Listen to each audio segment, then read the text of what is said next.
Should I upgrade to the iPhone 7 if I already have the 6S? It's a perfectly working phone. What reason do I have to upgrade? That's the number one question I'm getting right now. So I decided to put together a video showing you the 12 biggest things the iPhone 7 has going for it and 12 reasons you might want to upgrade. Now take note, none of these are life or death, they're just things that are nice to have, so keep that in mind while watching this video. Now let's start off with the look. So it's not a full redesign like Apple usually did every 2 years, now it's a 3-year cycle. There are several refinements that make it nice. People are going to tell it's the new iPhone, just not from a distance. So first off, the antenna bands are a lot cleaner. It's definitely a look that takes some getting used to, but once you do get used to it, it's nice. It's a step forward. Instead of having antenna bands just all over the back of the phone, now they just wrap around the edge, and I gotta say I do like it. Now this accompanied with the new camera bulge. It's certainly a different style. Now I like it. I've heard so many mixed opinions on this, so really it's up to you, but I think it's a great step forward for the camera. The camera sensor itself is bigger, so Apple had to find a way to disguise it and melt it into the body,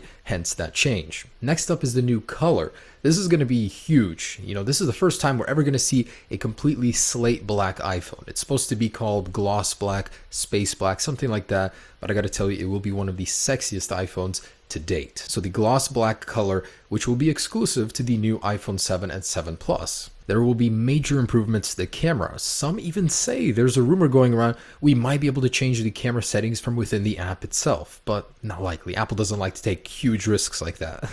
But anyway, so the camera is going to see some major improvements in low light photography, thanks to the larger sensor itself and larger aperture. So that and optical image stabilization on the standard 4.7-inch model. Now the larger iPhone 7 Plus is going to see 12 megapixel cameras, just 2 of them to get better quality. Yes, Apple is getting rid of the headphone jack. In its place, we're going to be seeing a second speaker on both models. So that means we're going to get a lot better sound. It won't be quite your Bluetooth speaker, but you'll certainly hear it more in a crowded room. Unfortunately, a higher screen resolution isn't going to be happening, but there will be other improvements to the display. So the color gamut is going to be upgraded to a P3 spec, and we are going to be seeing a new True Tone display on the iPhone for the first time. So this was originally introduced on the iPad Pro 9.7. It's basically night shift, but calibrated to your current environment, not by time. If you guys need cutting edge and fast, the new iPhone 7 and 7 Plus support the latest standard 450 megabit download speeds over LTE. Now don't ask me how I got it, but I got my hands on this actual sensor right here in the prototype.